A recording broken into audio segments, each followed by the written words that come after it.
Hello and welcome to the Press Start pre-show for the Australian Game Awards. We're just minutes away from the first ever Australian Game Awards, celebrating excellence in games, journalism, accessories, development, and loads more. To get you there, I'm joined by Dean, aka Twisty, Chloe, Fox, and Kieran. We're going to be talking about some of the nominees up for the awards tonight, as well as some games that we're also looking forward to. To kick things off, Dean, how excited are you for the Game Awards tonight? Oh, I'm very excited. I think it's a special night for the Australian games industry. I mean, we've kind of had smaller awards shows in the past, but this is probably the first one that's really showcasing across a wide range of both games and I guess other things as well.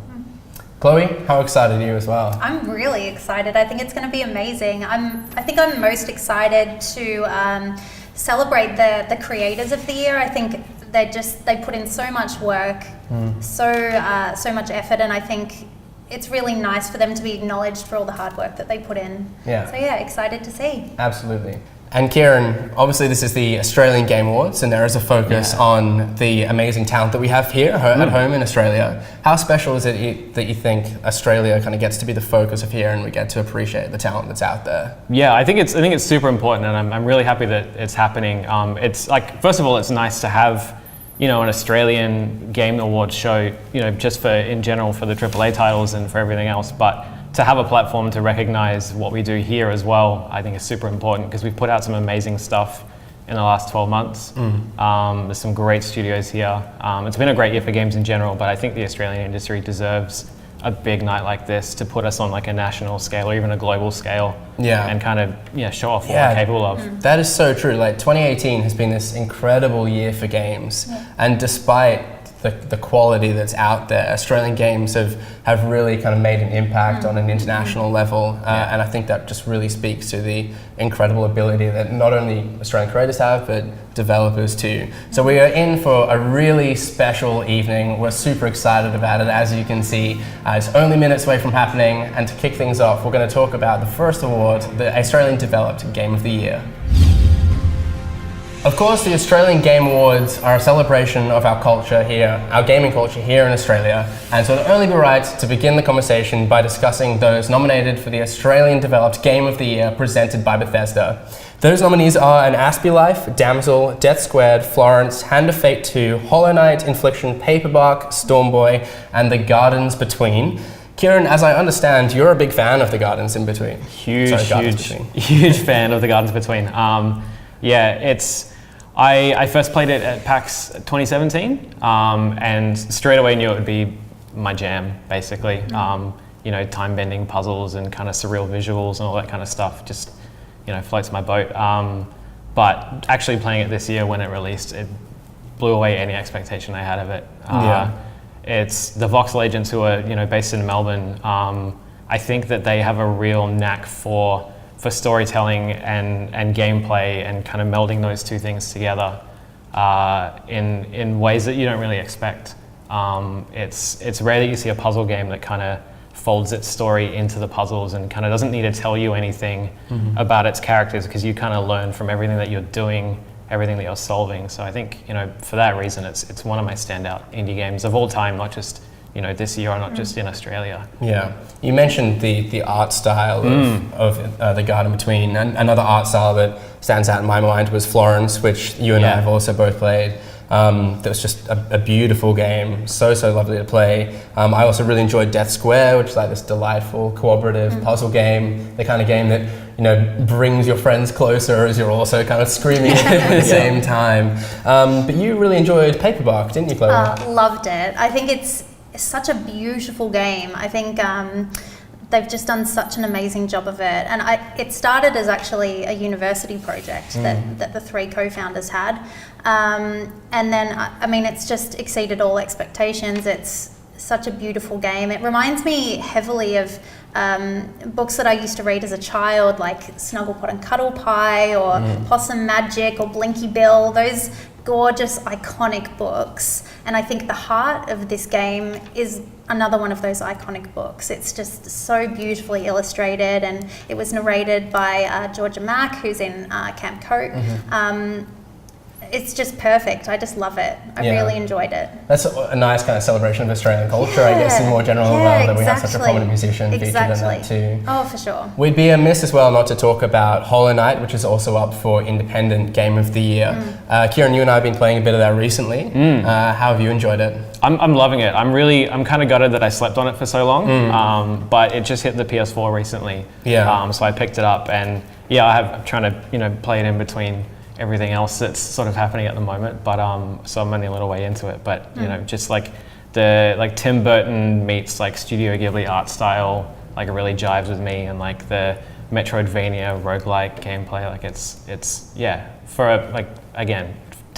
us to have developed something like that here, and for it to be taking off as much as it is in the wider world of things, it's really impressive.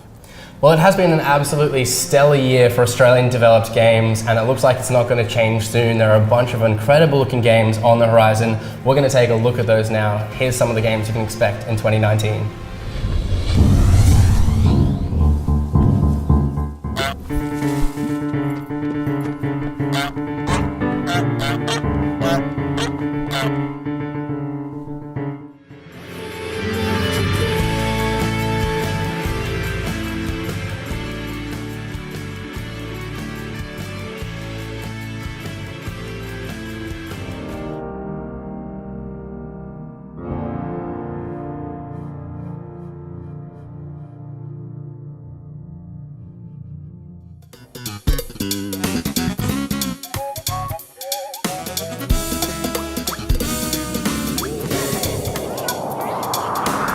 Blend seamlessly into human society. First, You will degrade yourself by adopting their culture.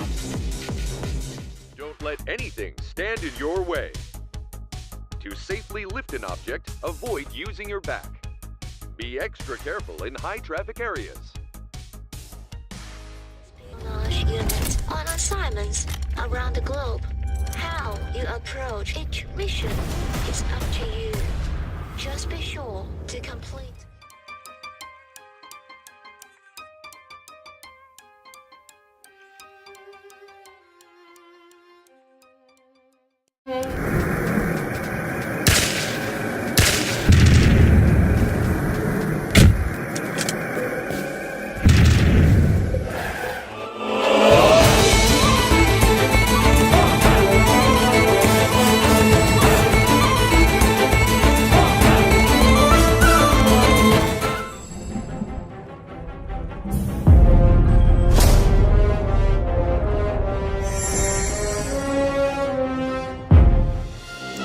I'll aid aliens large and little.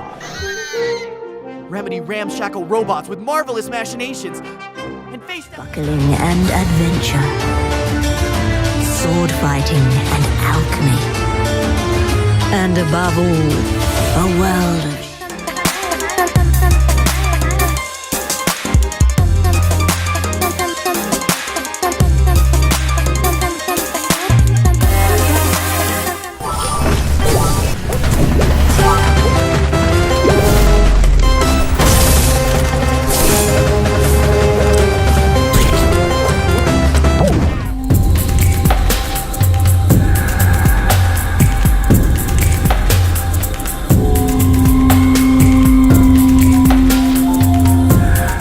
underground city, its existence long forgotten, searching for a way out. All I found is a window into the past.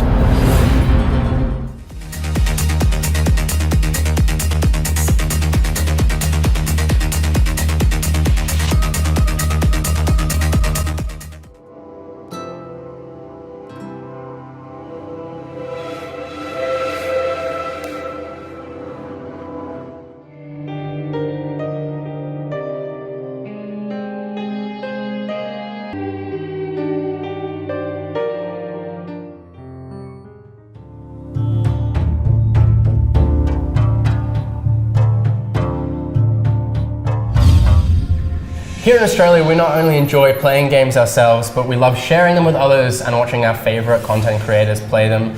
we are blessed to have so many entertaining, weird and wonderful creators working here in Australia. And nominated for the Creator of the Year award is Bajo, Della Gracie, I Am Fall from Grace, James Turner, Lachlan, Laserbeam, Loserfruit, Muselk, The Masterbox and Vondel. Chloe, that's an impressive list, but is there any that stand out to you? Well, I love Della Gracie so much. I watch her whenever she streams. I think she's just the most genuine, down-to-earth streamer that we have in Australia, and I just love her to pieces. She, what you see on camera is who she is, you know, behind the scenes. She's just so selfless and happy and positive, and I think she's doing so much for not just her community and everyone in it, in terms of positivity and everything, but throughout Australia. I think what she's doing for the Australian creator scene is just a beautiful thing, and I think she really deserves a win. Yeah, there's no shortage Love of it. hardworking people on this list that are really doing wonderful things for the community at large as well. Do you have a favourite? I don't necessarily have a favourite, but I think it's a hard question to ask. Yeah, it is. I guess the thing is, there's such a variety of the different types of creators that we've got there. It's not just, you know, all Fortnite creators, because that's been, you know, a massive game this year. You know, there's a few people on that list that play Fortnite, but, you know, you've also got obviously Delhi, who plays The Sims. You've got James as well. You've got the Masterbucks, who plays a bit of FIFA. And you've also got Grace, who does some fitness stuff as well, which really a different type of content that, you know, you don't not often necessarily relate to video games. So everyone's got their own unique way of showing who they are on the internet, and I think that that's something really cool that we can express. I actually love that Grace is incorporating fitness and games. I think it's so important in the gaming industry to have that balance between games and keeping healthy. And I think she's done amazing things to kind of meld those two together. She's a fantastic creator. She's so professional at what she does and puts in so much work, and I think she's doing great things as well. So yeah, I'm excited to see if she wins. That would be good. Well, we'll have to see. One of my favorite games that streamers have been playing this year was, of course, Far Cry 5. And Ubisoft Montreal are going to be back in 2019 with a brand new Far Cry game taking place in a post-apocalyptic setting for the first time. Let's take a look. You know, I can't help but smile when I see you. Seriously, you're just always so ready to fuck with the highwayman. It's cool. It's really cool. I like that. Well, my friend, there's more work to do in that department. Oh, you look at this place. Reminds me of La Ronde when I was a kid. Find the supplies and I'll radio you the extraction point. And don't forget to gear up. Good luck. Be careful, the package has a GPS tracker. Where it goes, the highwaymen follow. Bonne chance.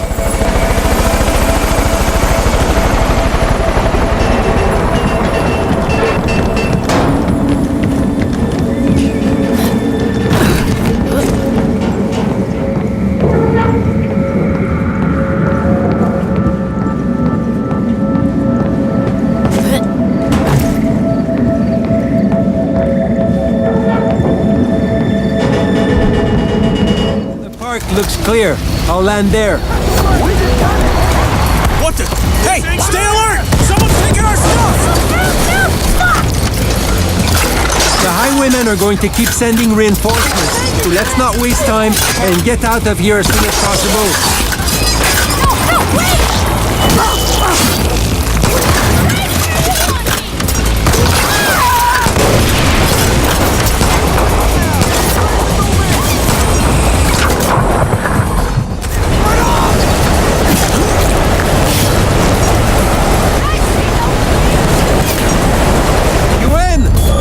Okay, ah ouais la grosse patate, let's go! There's some ammo, use it!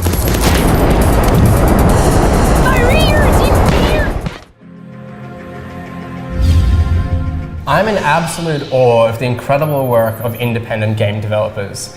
Their craft, their work, their art is the product of incredible time, passion, and ability from teams both big and small.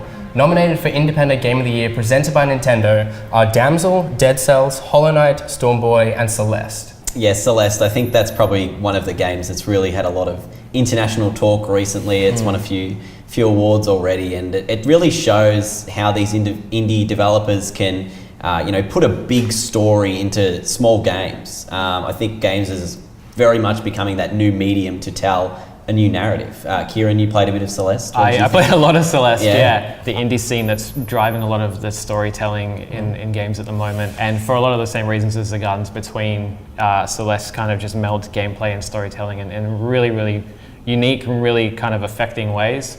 The bulk of the game, the bulk of the story is about mental illness, and I think that's another subject that's getting a lot of play at the moment, which is really amazing. Every quality about the game is great. The art is great, the music is great, the gameplay is great, the storytelling is great. I just think for such a small team and in such like a small pocket of the industry, I think it's really done things that I wouldn't have expected. So I'm really hoping that it, cleans up at every award show ever. Well, we've certainly been treated for games this year, and speaking of treats, we have a special one for you now. Here's a clip of the upcoming game, Anthem.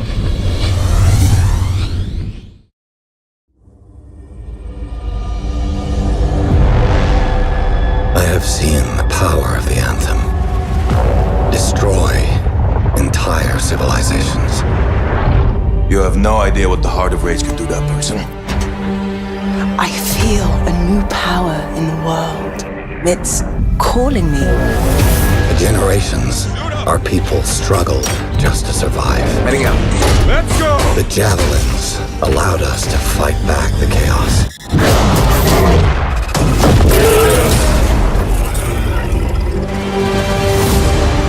And the walls protected our families. Loved ones. Remember, we're a team. I'm right there with you. It's a freelancer job. Always has been. But the Anthem still rages.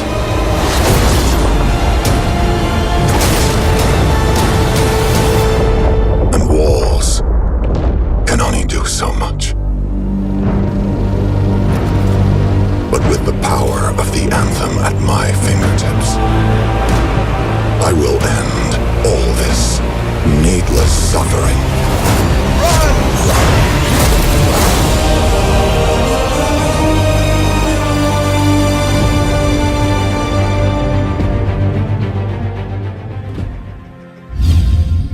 Finally, we must have what I'm sure is going to be an energetic debate. That is, of course, Game of the Year. Nominated are Assassin's Creed Odyssey, Call of Duty Black Ops 4, Detroit Become Human, Fallout 76, Fortnite, God of War, Marvel Spider-Man, Monster Hunter World, Red Dead Redemption 2, and Super Mario Party. It's a truly epic list.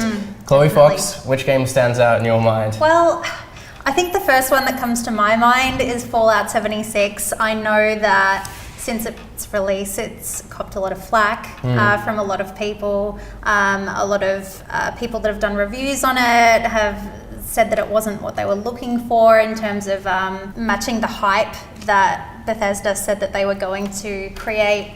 But I think if you compare it to other survival multiplayer games that are on the market at the moment, you've got Ark, you've got 7 Days to Die, Conan Exiles, The Forest. I think it matches up with them. I think it's as good or as bad as them. I don't think there's that much negativity about the game. I think people seem to sort of jump on the bandwagon a bit just to maybe get views or something. So the move to the cooperative space then, that paid off in your mind?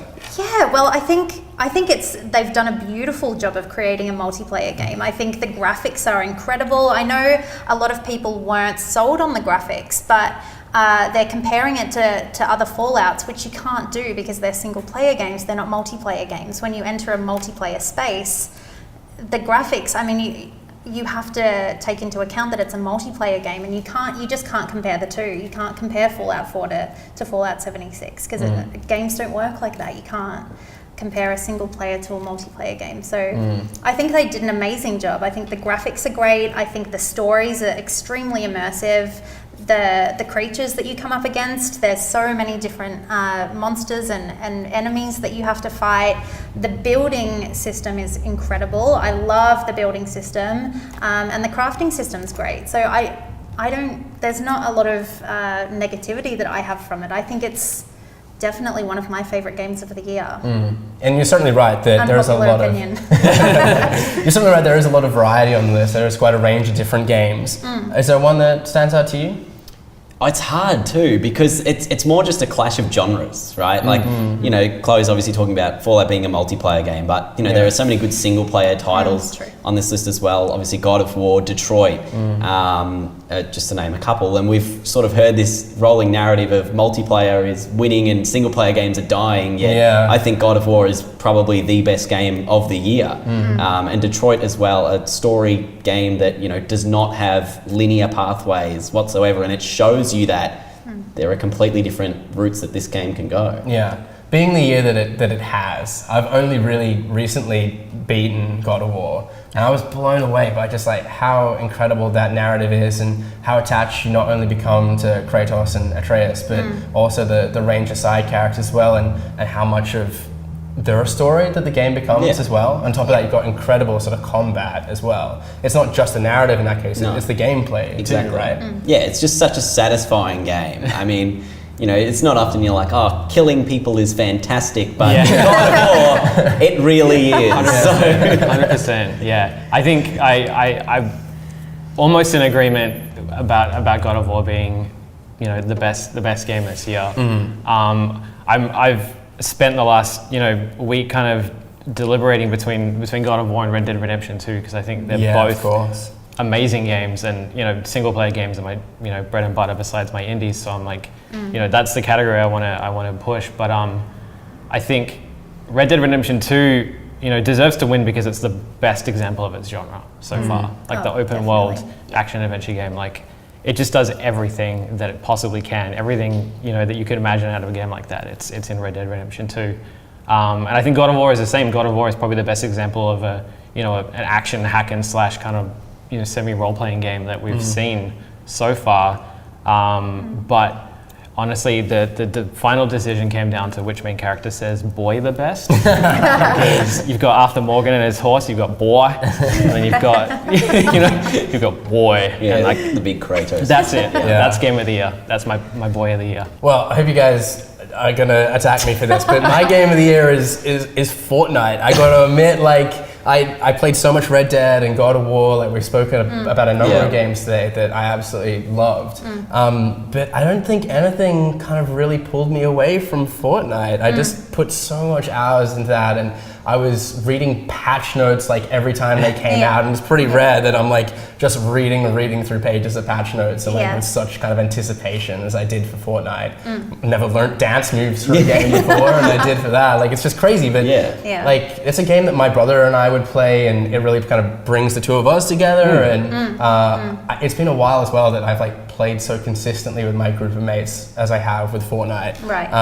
And it's just been like such a zeitgeist as well. Like, everyone's been talking about it. It feels like really in the moment. And so when it comes to like discussing game of the year, I feel like that encompasses so much. Absolutely. It encompasses narrative we've spoken about, it encompasses gameplay, you know, multiplayer and single player elements like that. But I think, at the end of the day, when I think about it, and like, which game did I have the most enjoyment with? Like, which one sort of really kind of captured my attention the most? And given the year it has, that's a tough field. But Fortnite kind of springs to mind there, I gotta say. Is anyone like wholeheartedly against me on that? I mean, I agree. I think Fortnite, for the gaming community, has really taken the gaming community to a different scale in the global market. I think one of the really great things about Fortnite is the fact that it's cross-platform.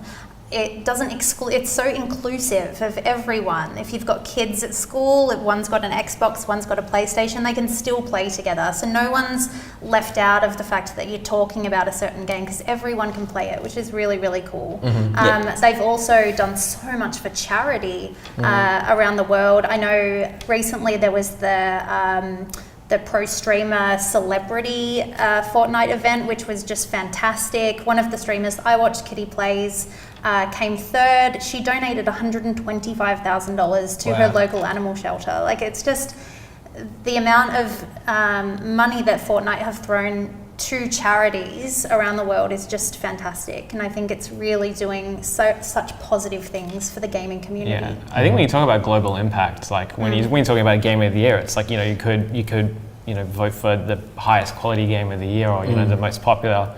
But I think for global impact, Fortnite it's just has so every big. base covered. Like, it's bringing communities together, it's bringing charities, it's doing so much that, you know, I think a lot of people would deride you for having that opinion, I think, but it's valid, it's 100% valid. Yeah. I feel like the other one that really stands out on this list is Marvel's Spider-Man as well. Did someone get the opportunity to play that? I played a ton of that. Obviously, I played a lot of the Batman Arkham games as well, so I had that sort of superhero genre background there, and coming into Spider-Man, you know, again, the combat's just fantastic system. And it really just delivers on the true comic book nature that you would want in a video game. It doesn't take itself too seriously. You can have fun doing it. And the web swinging feels so good as well. That is a truly special game. And it's a truly special list of games. Picking a winner is going to be very, very hard indeed, and we're just going to have to wait and see who takes away the coveted Game of the Year award. But first, we're going to cross to the organiser of the Australian Game Awards, Joel Van Dahl. Hey guys, pleased to join you. Welcome, Joel. Tell us what the Game Changer Award represents. So I absolutely love this award. It quite possibly could be my favourite award of the night. I think what the Game Changer allows us to do is to shine a spotlight on individuals across journalism that have made a difference to the way games are seen and the way games are promoted to different parts of the world. It really is, I think, the essence of the Australian Games Awards, and what is the essence really of games in general and the positive message that they can deliver. Could you tell us a little about each of the finalists? So, not to go too Liam Neeson on this, but each of tonight's 5 amazing finalists have their own special, unique set of skills. I definitely do not envy the Australian Games community who had to, first of all, nominate and then vote on this category. And maybe that's it. Maybe it's not necessarily just the award winner tonight. Maybe it is the sum of the parts that makes the Game Changer so special. These 5 finalists have taken the message of games to the world. Thank you, Joel. Good luck with the Australian Game Awards tonight. Thanks so much for having me on, guys. Looking forward to seeing you at the show tonight. Well, folks, it is nearly time. We are just seconds away from the first ever Australian Game Awards, celebrating excellence in the Australian gaming scene as voted by you. I've been your host, Ewan. I've been joined today by Dean, Chloe Fox, and Kieran. This is a truly special moment, and we could not be more excited to be celebrating it with you together. This has been the Press Start pre-show for the Australian Game Awards, and without further ado, let's get this show on the road. Welcome to the Australian Game Awards.